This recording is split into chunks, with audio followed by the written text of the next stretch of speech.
नमस्कार। मैं हूं संतोष पाठक और आप लोग देखना शुरू कर चुके हैं संतोष पाठक ऑफिशियल यूट्यूब प्लेटफॉर्म। हुआ वही जैसा कि देश के जाने माने वरिष्ठ पत्रकार अजीत द्विवेदी जी ने कहा था।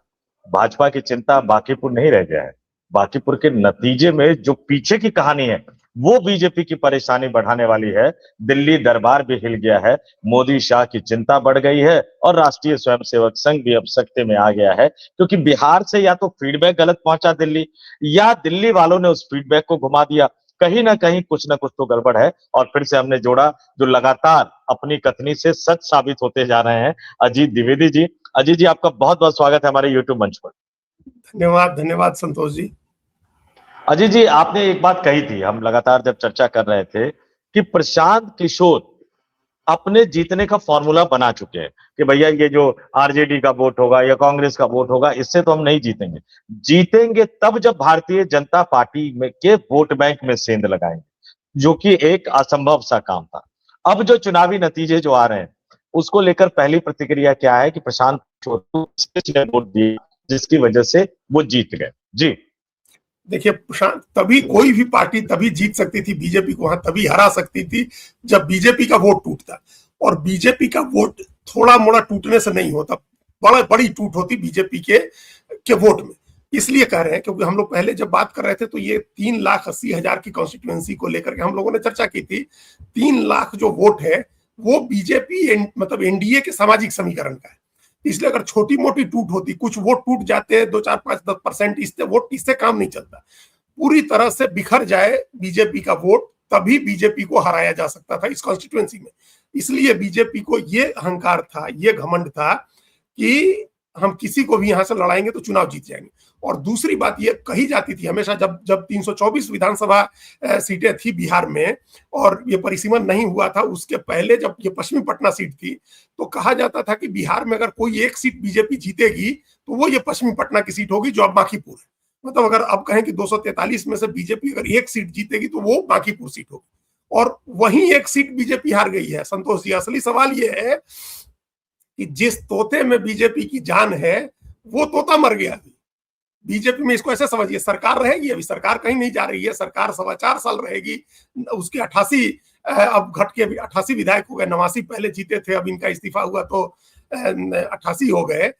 तो जो जिस जहां जान थी, मतलब 243 का मिलाकर के एक कॉन्स्टिट्यूएंसी बनती, वो बांकीपुर कॉन्स्टिट्यूएंसी थी, वहां बीजेपी चुनाव हार गई है। 3,80,000 में से 3 लाख एनडीए का वोट का सामाजिक समीकरण का वोट था, वहां बीजेपी हार गई है। तो सबसे पहला सबक भारतीय जनता पार्टी के लिए ये है कि अब आपका जो वोट बैंक है, इसी से बीजेपी सबसे ज्यादा घबरा भी रही थी कि वोट आधार हमारा न टूटे। अगर हमारा वोट टूट गया, और टूटना क्या बिखर गया, तो फिर उसके बाद एक मैसेज पूरे बिहार में चला जाएगा कि आप किसी के साथ भी, अगर कोई प्रशांत किशोर जैसा व्यक्ति आता है, एक लोगों को एक भरोसा दिलाता है, पॉजिटिव एजेंडे के साथ आता है, तो वो बीजेपी के कोर वोट को भी तोड़ सकता है। तो ये बीजेपी के लिए खतरे की घंटी है, वो टूटना।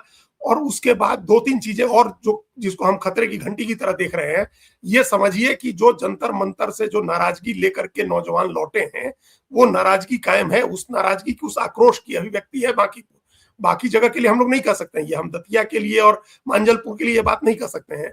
बांकीपुर के लिए हम ये बात इसलिए कर सकते हैं क्योंकि बिहार का राजधानी पटना भी एक बड़ा एजुकेशन का सेंटर है, जहां छात्र आंदोलित है। अभी बीपीएससी की परीक्षा रद्द होने से आंदोलित हैं, बीपीएससी की पिछली परीक्षा का रिजल्ट नहीं आने से आंदोलित हैं, कई कारणों से वहां के नौजवान, वहां के छात्र आंदोलित हैं। तो इसलिए जो रेजोनेंस है, जो जंतर मंतर का एक जो रिफ्लेक्शन है, वो बांकीपुर में था। तो जो नाराजगी लेकर के गया है, जेनजी जो नाराज है, उसको प्रकट करने का उसको मौका मिला, उसने प्रकट किया है।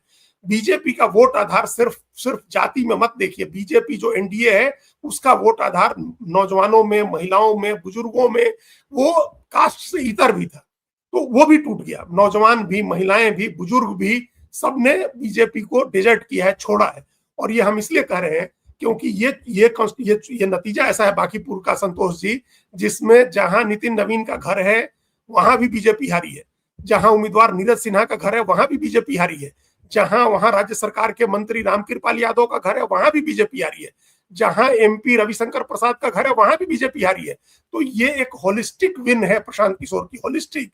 एक संपूर्ण और कंप्लीट विन जिसको बोलते हैं, एक संपूर्ण जीत जिसको कहते हैं, वो है। कोई इलाका ऐसा नहीं है, ऐसा आमतौर पर लोग कहते हैं ना कि यहाँ से बक्सा खुलेगा तो अमुक जी जीत जाएंगे और फिर वहां का बक्सा खुलेगा तो अमुक जी जीत जाएंगे। ऐसा नहीं हुआ। पहला बक्सा खुला ईवीएम, पहली ईवीएम खुली और वहां से जीतना शुरू किया प्रशांत किशोर ने, तो आखिर तक आगे बढ़ते रहे वो। ये नहीं हुआ कि इस इलाके में हार रहे हैं उस इलाके में जीत रहे हैं। तो इसका मतलब है कि बांकीपुर की जनता ने, जिसको हम आपके साथ बातचीत में बार बार मिनी बिहार कहते रहे हैं, उस मिनी बिहार में इसको आप ये समझिए कि ये बिहार का मैंडेट है, बिहार के अलग अलग जिलों के लोगों का मैंडेट है ये, बिहार की महिलाओं का, बिहार के बुजुर्गों का, बिहार के नौजवानों का मैंडेट है ये, जेन जी का मैंडेट है ये। बीजेपी के लोगों ने बीजेपी को डिजर्ट किया है, आरजेडी के लोगों ने आरजेडी के लोगों को, आरजेडी के कैंडिडेट को छोड़ा है। ये सत्ता पक्ष और विपक्ष दोनों के लिए एक नई ताकत के उदय का एक संकेत है और उसके लिए उनको, उनके सामने एक बड़ी चुनौती, दोनों के सामने एक बड़ी चुनौती खड़ी हो गई है। ये पहला संदेश, जो पहली टिप्पणी इसको कहिएगा तो दोनों के लिए है और प्रशांत किशोर के लिए भी है कि उनके जीवन का एक नया राजनीतिक अध्याय शुरू हो रहा है। अजीत जी, आपने ये बिल्कुल सही कहा कि दोनों के लिए सबक है। मिनी बिहार कहते हैं हम इसको। इस मिनी बिहार में पहले राउंड से गिनती शुरू होती है और राउंड दर राउंड प्रशांत किशोर बढ़त बनाते हुए नजर आते हैं। और आपने कहा कि बीजेपी के जितने तुर्रम खां हैं सो कॉल, वो सब अपना अपना बूथ हार गए, अपना अपना इलाका हार गए। अब जब मिनी बिहार ये बता रहा है कि भाजपा को लेकर कितना ज्यादा गुस्सा था, क्योंकि वो विकल्प की तलाश कर रहे थे। राष्ट्रीय जनता दल का तीसरे नंबर पर पहुंचना ये बताता है कि लालू यादव की पार्टी को तेजस्वी यादव ने डुबा दिया, डुबाने में कोई कोर कसर नहीं छोड़ी। लेकिन एक सवाल, हम तो उनका विश्लेषण करेंगे आगे, लेकिन एक सवाल उभरता है, मिनी बिहार का ये रिजल्ट कुछ इसी तरह का नतीजा क्या बिहार के इलेक्शन का हो सकता था? क्योंकि प्रशांत किशोर लगातार कह रहे हैं कि जो 10-10 हजार रुपए दिया गया और बाकी फिर उसमें एसआईआर अभियान, बाकी सब चीजें, मिनी बिहार ने बता दिया कि बिहार का नतीजा भी कुछ कुछ ऐसा ही था। उसमें थोड़ा बहुत घोल मट्ठा हो गया या जो भी जिस तरह से हो गया, या 10-10 हजार का, मतलब क्या हुआ था? इसको हम क्या बिहार के नतीजे के साथ नहीं जोड़ सकते क्या? देखिए, जोड़ के अगर उस तरह से देखेंगे, नाराजगी तब भी लोगों में थी, ऐसा नहीं था कि लोग बहुत खुश थे, लेकिन उस समय विकल्प नहीं था। एक तो विकल्प की कमी थी और एक विकल्प के तौर पर प्रशांत किशोर नवंबर 2025 के चुनाव में अपने को, लोगों को भरोसा नहीं दिला सके कि हम विकल्प हो सकते हैं। लोग उनके बारे में अच्छी बातें कहते थे कि ये प्रशांत किशोर अच्छी बात करते हैं, बेरोजगारी की बात करते हैं, पलायन की बात करते हैं, बाकी लोग तो नहीं करते हैं। तो लोगों में एक सद्भाव उनके प्रति था, लेकिन वो अपने को विकल्प के तौर पर स्थापित नहीं कर पाए। और इसका नतीजा ये हुआ कि जो बीजेपी का सपोर्टर वर्ग था, बीजेपी से नाराज था, एनडीए से नाराज था, नए विकल्प की तलाश कर रहा था, उसको लगा कि कहीं ऐसा ना हो कि हम प्रशांत किशोर को वोट करें तो आरजेडी आ जाए। और लगातार एनडीए की तरफ से, बीजेपी की तरफ से आरजेडी का खतरा दिखाया भी जा रहा था। तो कहीं आरजेडी ना आ जाए, इस चक्कर में, इस आशंका में जो बीजेपी के नाराज लोग थे वो वापस बीजेपी की ओर लौट गए और उस प्रशांत किशोर के साथ नहीं गए। दूसरी ओर जो आरजेडी से उबे हुए थे, जो आरजेडी, जो एंटी बीजेपी वोट है, जिसमें खासतौर से मुस्लिम का वोट है, वो शुरू में रुझान दिखा रहा था प्रशांत किशोर की तरफ, लेकिन उसका भी था कि कोई पूंजी आप दिखाइए तो हम आपके साथ आए। हम आपके, ऐसा हम ना हो कि हम आपके साथ आ जाएं और लैंडस्लाइड विक्ट्री बीजेपी एनडीए की हो जाए। मतलब हम, इसलिए वो इस आशंका में था। तो दोनों अपनी अपनी आशंकाओं के कारण, जो बीजेपी का वोटर इनके प्रति सहानुभूति रखता था वो नहीं टूटा आरजेडी की चिंता में, आरजेडी वाले नहीं टूटे बीजेपी की चिंता में, और प्रशांत किशोर खुद चुनाव भी नहीं लड़े तो वो भी भरोसा नहीं दिला पाए। तो ये कुल मिलाकर के उस समय ऐसा हुआ कि विकल्प नहीं बन सके। इनकी मेहनत में कोई कसर नहीं थी, इनके एजेंडे में कोई कसर नहीं थी, ये पॉजिटिव बातें कर रहे थे, लोग इस बात को अप्रिशिएट भी कर रहे थे, तो वो नहीं कर पाए। लेकिन जब पहला मौका मिला, उसके बाद पहला मौका जब मिला, पहला मौका मिलते ही लोगों ने प्रशांत किशोर की मेहनत का मूल्य चुका दिया, उनकी मेहनत का सम्मान किया और ये बताया कि हमको आपके एजेंडे में यकीन है, आप अब विकल्प बन सकते हैं प्रशांत किशोर।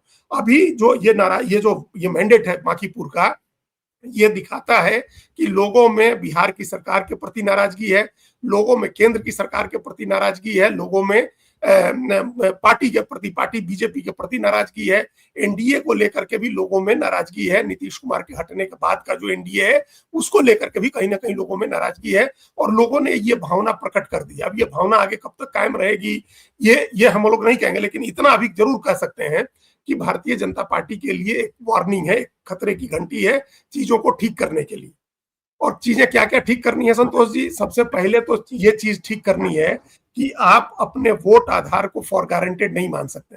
आप ये नहीं मान सकते कि एक सामाजिक समीकरण बनाया था, बड़ी मेहनत करके नीतीश कुमार ने एक क्यूरेट किया, बल्कि क्राफ्ट किया एक तरह से उन्होंने। एक नीतीश कुमार एक क्राफ्टमैन थे, हम तो हमेशा उनको कहते थे कि पॉलिटिक्स में क्राफ्ट्समैन हुआ, ऐसा क्राफ्ट्समैन कोई नहीं हुआ नीतीश कुमार की तरह। 4% का वोट लेकर के और उन्होंने ऐसी सत्ता को खत्म किया जिसके बारे में सोचा नहीं जा सकता था। सिर्फ 4% का वोट था उनका कुर्मी का। तो वो क्राफ्ट्समैन थे, उन्होंने क्यूरेट किया, एक क्राफ्ट किया, एक जो है एक गठबंधन।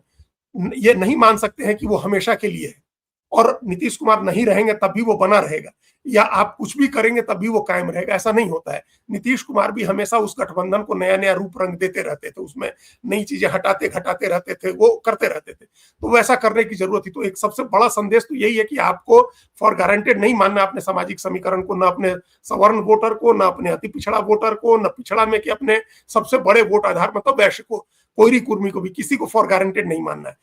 दूसरा सबक यह है कि आपको ये नहीं मान के चलना है कि हमारी सबसे सेफ सीट है और ने इसको एजेंडा बना दिया था, और ये जनता का अपमान करना था आपकी, किसी को भी हम मत दे देंगे और वो चुनाव जीत जाएगा। तो जनता ने इस अपमान का भी बदला लिया है कि हमको ये मत समझिए कि आप फॉर गारंटेड तो ले ही रहे हैं कि हम आपके बंधुआ हैं, लेकिन ये नहीं चलेगा कि आप जिसको थोप दीजिएगा हम उसको वोट दे देंगे। एक बड़ा संकेत संतोष जी ये है कि ये चुनाव आपने नीरज सिन्हा के नाम पर नहीं लड़ा था, ये चुनाव नितिन नवीन के चेहरे पर लड़ा था, ये चुनाव मुख्यमंत्री के चेहरे, सम्राट चौधरी के चेहरे से लड़ा था, प्रधानमंत्री के चेहरे से लड़ा था, और सबसे बड़े कमल के छाप चुनाव चिन्ह पर आपने लड़ा था। तो ये नीरज सिन्हा की हार नहीं है, ये बीजेपी के कमल के चुनाव की उसके सबसे बड़े नेताओं की हार है, ये नीरज सिन्हा की हार नहीं है। लोग जो बदलाव की बात कह रहे थे, तो वो बदलाव नीरज सिन्हा को नहीं करना था, नीरज सिन्हा तो पहली बार आए ही थे वहां। बदलाव बीजेपी को लेकर के उनके दिमाग में था, बदलाव एनडीए को लेकर के उनके दिमाग में था, जिसका मैसेज उन्होंने दिया है। तो एक बदलाव किया है लोगों ने, नाराजगी में किया है। नहीं, एक बात आपने भाई रविशंकर प्रसाद का जिक्र किया अजय जी, तो बीजेपी में आजकल एक मॉडल की बड़ी चर्चा हो रही है, रविशंकर प्रसाद मॉडल। और ये मॉडल मुझे पहले पता नहीं था। मैं तो दो चार लोगों से जब मैंने पूछा कि भैया ये धर्मेंद्र प्रधान का क्या करोगे, तो कह रहे नहीं रविशंकर प्रसाद मॉडल है ना। तो मैंने कहा ये कौन सा मॉडल है। कह रहे नहीं ये मॉडल, ये शब्द इजाद पहले हो जाना चाहिए था किसी और के नाम से, लेकिन इजाद रविशंकर प्रसाद के नाम से हुआ। अब आप पूछोगे कि धर्मेंद्र प्रधान का क्या होगा, वही होगा जो रविशंकर प्रसाद का हुआ। और इसी मॉडल को इससे पहले शहनवाज हुसैन पे लागू कर दिया गया, मुख्तार अब्बास नकवी पे लागू कर दिया गया, और अगली बार शायद इनको वो लोकसभा की टिकट भी ना मिले। लेकिन एक बड़ी चीज है, इस हार के बाद अभी बहुत सारे लोगों से तो बात नहीं हो पाई, मैंने एक सवाल पूछा कि भैया सम्राट चौधरी या नितिन नवीन किसकी हार है। कह रहे नहीं, कभी कभी हार ऐसी होती है जिससे भाजपा के नेता खुश होते हैं। मैंने कहा इस हार से खुश कैसे हो गए। कह रहे बताओ, जितने नेताओं के नाम आपने गिरा दिए, उन्होंने कहा भैया इसमें से एक भी बूथ बीजेपी नहीं जीती। सीट किसकी, राष्ट्रीय अध्यक्ष की। बिहार में पहली बार मुख्यमंत्री अपनी पार्टी का। उम्मीदवार चुना किसने, उम्मीदवार ना तो नितिन नवीन का था ना सम्राट चौधरी का था, उम्मीदवार दिल्ली दरबार ने चुना, यानी नरेंद्र मोदी और अमित शाह का। तो ये अमित शाह की विफलता, नरेंद्र मोदी की विफलता, नितिन नवीन की विफलता, सम्राट चौधरी की विफलता, रविशंकर प्रसाद जैसे तमाम नेताओं की विफलता, आरएसएस की विफलता, इनके इंटेलिजेंस की विफलता, बिहार के पुलिस की विफलता, और बिहार पुलिस के मुखिया, गृह मंत्रालय भी संभालने वाले सम्राट चौधरी की विफलता। तो किसकी जिम्मेदारी तय करोगे। लेकिन एक सवाल तो बनता है कि इस हार के लिए जिम्मेदार कौन। अगर प्राइमरी हमें तौर पर माने तो क्या जिम्मेदार, क्या सम्राट चौधरी होंगे या नितिन नवीन होंगे। देखिए, अब इसमें कोई इस सीधी जिम्मेदारी नितिन नवीन की बनेगी। भाई आप पार्टी के राष्ट्रीय अध्यक्ष हैं, पूरा पार्टी का सिस्टम आपके डिस्पोजल पर है, सारे नेता आपके डिस्पोजल पर है। आप जिसको चाहे आपने वहां चुनाव प्रचार में उतारा, उससे प्रचार कराया, जो संसाधन की कोई कमी नहीं थी, आपने पूरी पार्टी आपने लगाई, और आपकी सीट है वो। आप एक एक व्यक्ति से आपका कनेक्ट है, तो कैसा कनेक्ट है आपने, आपकी कॉन्स्टिट्यूएंसी में कैसा कैंडिडेट आया, कैसा कनेक्ट है, आपने कैसा काम किया हुआ है, आपने कैसे चुनाव लड़ा, ये सारी प्राइमरी जिम्मेदारी उनकी आएगी जिनकी सीट थी। देखिए, ये हम लोग पहले जब बात कर रहे थे तो हम लोग तुलना कर रहे थे ना कि 2017 में मुख्यमंत्री बनने के बाद योगी आदित्यनाथ की सीट जब खाली हुई गोरखपुर की, तो उस सीट से बीजेपी चुनाव हार गई थी। बाई इलेक्शन हुआ उस सीट पर, मुख्यमंत्री बन गए थे योगी आदित्यनाथ, और बांकीपुर से बड़ा गढ़ बीजेपी का गोरखपुर था, जहां से महंत अवैधनाथ जीतते थे, उसके बाद योगी आदित्यनाथ जीते और वो मुख्यमंत्री बन गए, उस सीट पर बीजेपी हार गई। तो वो हार किसकी थी यार, वो प्राइमरली योगी आदित्यनाथ की हार थी, क्योंकि उनकी सीट थी, उन्होंने खाली किया था, उनका गढ़ था। तो ये इस तरह से जिम्मेदारी अगर आप देखेंगे एक व्यक्ति को पिन पॉइंटेड करने का, हमने पहले ही कह दिया कि एक व्यक्ति का नहीं है, क्योंकि आप किसी के चेहरे पर चुनाव नहीं लड़ रहे थे। आपने कहा ये इस घमंड में कि हम जिसको चाहेंगे लड़ाएंगे वो जीत जाएगा, तो वो कौन हो गया जो लड़ रहा था। आपकी आप सबसे ऊपर हो गए, बीजेपी सबसे ऊपर हो गई, कमल छाप सबसे ऊपर हो गया। तो ये बीजेपी की हार है, और जो हमने कहा होलिस्टिक हार है बीजेपी की, ये संपूर्णता में बीजेपी की हार है ये। और बीजेपी को इसी तरह से देखना होगा कि, और ये पूरा मैंडेट मिनी बिहार जो हम कह रहे थे, पूरे बिहार का मैंडेट है, तो ये भाजपा हारी है, कोई एक व्यक्ति या कोई एक नेता नहीं हारा है। जैसे आपने कहा ना कि किसी नेता ने जो बीजेपी के आपको समझा, वो है असली चीज, कि दिल्ली से लेकर के, पटना से लेकर के बांकीपुर तक, मतलब बांकीपुर छोटी यूनिट, पटना उस बिहार उससे बड़ी यूनिट, दिल्ली उससे भी बड़ी यूनिट, ये सबकी हार है। वहां उस कॉन्स्टिट्यूएंसी के नेता, उस प्रदेश के नेता, दिल्ली के नेता, सबकी हार है। और ये इसी में चिंता के बीज छिपे हुए हैं। क्योंकि अगर एक व्यक्ति होता, उस व्यक्ति की हार होती तो इतनी चिंता की बात नहीं थी। ये बीजेपी की हार है, एनडीए की, बल्कि क्योंकि अंत में आपने नीतीश कुमार का वीडियो संदेश भी चलवा दिया, निशांत कुमार भी प्रचार करने चले गए, जेडीयू बीजेपी की साझा सभाएं भी हो गई, चिराग पासवान की भी रैली आपने करा ली, तो सब करा लिए, मतलब हर वोट साधने के लिए हर तरह का उपाय आपने कर लिया। इसके बावजूद हारे, तो ये पूरी तरह से बीजेपी की हार है, संपूर्ण हार है बीजेपी की। आप एक व्यक्ति एक चेहरे की हार नहीं है, बीजेपी हारी है। इसलिए बीजेपी के लिए चिंता की बात है कि उसका वोट आधार टूट सकता है, उसका तिलिस्म टूट सकता है। जो तिलिस्म है बीजेपी का, कि बीजेपी नहीं हारती है, और बीजेपी ने अगर सोच लिया कि जीतना है तो जीत जाती है, तो ये तिलिस्म टूटा है। और तिलिस्म तोड़ने वाला व्यक्ति कौन है, इस वजह से भी बीजेपी की चिंता है। तिलिस्म कोई अगर आरजेडी के किसी नेता ने तोड़ दिया होता, कोई निर्दलीय जीत जाता, तो तिलिस्म टूटने का उतना डर नहीं होता। तिलिस्म ऐसे व्यक्ति ने तोड़ा है जो आपके तिलिस्म को जानता है बहुत दिनों से, 14 साल से, 15 साल से। 2011 में गुजरात में जुड़े थे प्रशांत किशोर नरेंद्र मोदी के साथ, तो प्रशांत किशोर ने यह तिलिस्म तोड़ा है बीजेपी का। तो ये भी हो सकता है कि अभिमन्यु की तरह 6 दरवाजे तक पहुंचने का रास्ता उनको पता हो, और 7वां दरवाजा तोड़ने में बिहार की जनता ने उनकी मदद की हो, तो ये भी हो सकता है। तो ये चिंता की बात है बीजेपी के लिए, कि प्रशांत किशोर जैसा एक व्यक्ति, जो माना जाता है बिहार में कि कास्ट के हिसाब से माइनॉरिटी है, ब्राह्मण है, और इतनी मेहनत करके आरजेडी के लोगों ने उनकी आइडेंटिटी रिवील की थी 25 में कि ये प्रशांत किशोर पांडे हैं। ये उस पांडे आइडेंटिटी के बावजूद उन्होंने वहां हरा दिया बीजेपी को, जहां हम 1,35,000 वोट अगर हटा भी दे फॉरवर्ड का 3,80,000 में से, तब भी 2,55,000 वोट पिछड़ा, अति पिछड़ा, दलित और मुसलमान का है। वहां प्रशांत किशोर ने चुनाव हरा दिया। तो ये बीजेपी के लिए बड़ी बात है, चिंता की बात है, कि अगर कोई एक वोट की पूंजी बन जाती है प्रशांत किशोर के साथ, तो क्या एंटी बीजेपी जो वोट होता है, और वो बड़ा वोट होता है, सिर्फ बिहार में की बात करें हम लोग तो कोई 60% के करीब बनता है, 58-60% वोट बनता है। अगर वो उसको लेकर के प्रशांत किशोर उसकी राजनीति करते हैं, तो बीजेपी आगे क्या होगा बीजेपी का। अजीत जी, एक सवाल यहाँ उठ रहा है, हमने सरकार की बात तो कर ली है, लेकिन क्या ये अब चुनौती विपक्ष के लिए नहीं है? वो इकलौते विधायक होने के बावजूद विधानसभा का माहौल तो पूरा बदल जाएगा। अब अगर बाइट वो प्रशांत किशोर दे रहे हो और तेजस्वी यादव दे रहे हो, तो मैं जानता हूं चाहे मेन स्ट्रीम मीडिया हो या यूट्यूब हो, वो पहले कोशिश करेगी कि प्रशांत किशोर का ले लिया जाए, जो बिकता है।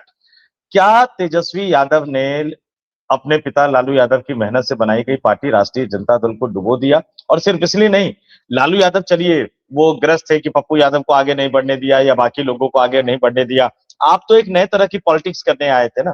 अगर आप बाकीपुर में सपोर्ट दे देते, प्रशांत किशोर को साथ में लेते, आप एक राजनीतिक दलों का एक गुलदस्ता बनाते, क्योंकि आप अकेले ना लड़ पा रहे ना जीत पा रहे, लड़ भी नहीं पा रहे हैं। लड़ पाते तो दूसरे नंबर पे होते, लड़ पाते तो विधानसभा में नंबर कुछ और होता। क्या तेजस्वी यादव ने राष्ट्रीय जनता दल को डुबो दिया पूरी तरह से, और अब उनके अस्तित्व पर एक बड़ा संकट मंडरा रहा है क्या? बिल्कुल मंडरा रहा है, एकदम सही बात है ये, कि उन्होंने लालू यादव की इतनी मेहनत से बनाई पार्टी को आगे ले जाने के बजाय उनके नेतृत्व में पार्टी वहीं खड़ी है जहां खड़ी थी, आगे नहीं बढ़ रही, बल्कि अब पीछे जाएगी। अभी तक आरजेडी जहां पहुंची है वहां इसलिए है, या जहां 80 सीटों की पार्टी बनी रही, अभी भी 38% वोट की पार्टी है, वो इसलिए है क्योंकि कोई विकल्प नहीं था। तीसरा विकल्प जैसे ही आता है, वैसे ही आपके ऊपर से अविश्वास होने लगेगा। आपका जो कोर वोट है वही आपको छोड़ देगा, जैसे बांकीपुर में छोड़ा है। बांकीपुर में मुसलमान पहले ही मुसलमान प्रशांत किशोर के साथ क्यों गया? वो इसलिए गया क्योंकि 10 बार से वो आपको वोट दे रहा है, 9 बार से, और आप बीजेपी को नहीं हरा पा रहे थे। तो उसने आपको छोड़ा कि नया प्रयोग करके देखते हैं, क्या पता ये हरा दे। तो प्रशांत किशोर ने हरा दिया, तो अब तो भरोसा बनेगा ना। मुसलमान 18% है उसको, कि क्यों नहीं प्रशांत किशोर को आजमाए, क्यों हम आरजेडी के पीछे बने रहे, क्योंकि आरजेडी तो हरा नहीं पा रही है बीजेपी को। और ये फैक्ट भी है कि आरजेडी जो है ऐसा अपोजिशन है जिसको बीजेपी ने पाल पोस के रखा हुआ है कि इनको पीटना, इनको हरा देना बहुत आसान है। तो ये मुसलमान अगर समझता है तो वो छोड़ देगा, तो 18% तो यही हो गया। और इसी चुनाव में यादव का वोट तीनों तरफ गया है, प्रशांत किशोर को भी गया है, आरजेडी को भी गया है, बीजेपी को भी गया है। और यादव का वोट लोकसभा चुनाव में बीजेपी को जाता रहा है, ट्रेडिशन से बीजेपी जेडीयू को। तो वो वोट आपका पूरी तरह से आपके साथ नहीं है, लेकिन चूंकि वो 14% है, इसलिए 18% मुसलमान आपके साथ जुड़ता है। अगर ये मैसेज हो जाता है कि 3.5% ब्राह्मण वोट वाले प्रशांत किशोर या 6-6.5% ब्राह्मण भूमिहार वोट वाले प्रशांत किशोर के साथ अगर मुसलमान लगता है, तो प्रशांत किशोर अपनी मेहनत से दूसरा ऐसा वोट भी ले आ सकते हैं जो बीजेपी को हरा सकते हैं। तो मुसलमान भी जाएगा, यादव भी जाएगा, और ट्रेडिशनली एंटी बीजेपी वोट जो है वो प्रशांत किशोर के साथ लगेगा, उनके पीछे जाएगा। ये खतरे की घंटी है तेजस्वी यादव के लिए, क्योंकि वो ये मान के बैठे हैं कि हम सबसे बड़े विपक्षी पार्टी हैं, तो बाई डिफॉल्ट हम ही को आएगा। लोग बीजेपी से नाराज होंगे तो बाई डिफॉल्ट हमको वोट देंगे। ये नहीं होता है, बाई डिफॉल्ट कुछ नहीं होगा। बाई डिफॉल्ट देते थे अब तक, जब तक नया ऑप्शन नहीं आया था। जहां नया ऑप्शन आया, तमिलनाडु में नया ऑप्शन आया, तो लोगों ने 60 साल की राजनीति बदल दी। डीएमके, अन्ना डीएमके, बीजेपी, कांग्रेस, चारों को छोड़ करके नए ऑप्शन को चुन लिया। तो बाई डिफॉल्ट आपको कुछ मिल जाएगा, इस भ्रम में मत रहिए। आपको मेहनत करनी होगी जो आप नहीं करते। एक आखिरी सवाल है जी, आपने यादव वोट बैंक की बात की, तो बड़ा दिलचस्प है। बीजेपी और अमित शाह और मोदी जो जिस तरह के सिंबल की राजनीति करते थे, सिंबॉलिक राजनीति जिसको कहते हैं, प्रतीकवाद वाली राजनीति, मध्य प्रदेश में उन्होंने यादव मुख्यमंत्री बनाया। और मध्य प्रदेश की दतिया सीट का बड़ा दिलचस्प है। दतिया सीट पर भारतीय कांग्रेस पार्टी के जो नेता हैं घनश्याम सिंह जी, वो 11,054 वोटों से आगे हैं। मध्य प्रदेश के मुख्यमंत्री मोहन यादव है, 11,054 वोटों से बीजेपी हार रही है।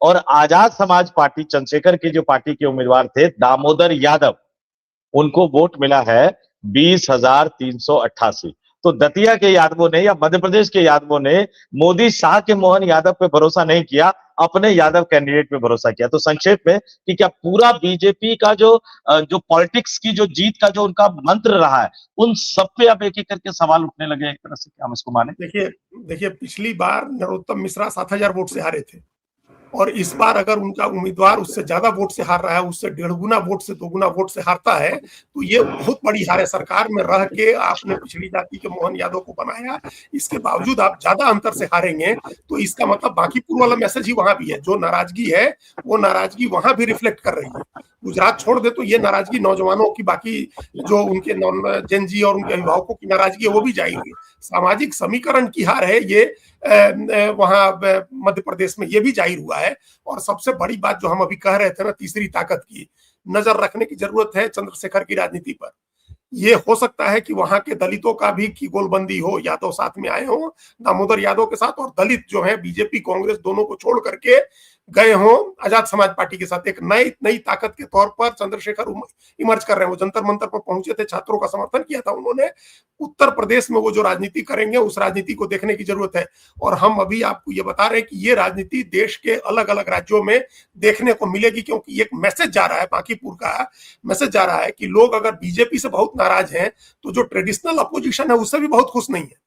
तो अगर उनको कोई तीसरा विकल्प मिलता है तो वो उसके साथ जा सकते हैं, जो जेनजी की भावनाओं को रिफ्लेक्ट करता हो, उसको मानता हो, उसके हिसाब से काम करता हो, उनके साथ तालमेल करके चल सकता हो, तो वो उसको भी चुन सकते हैं।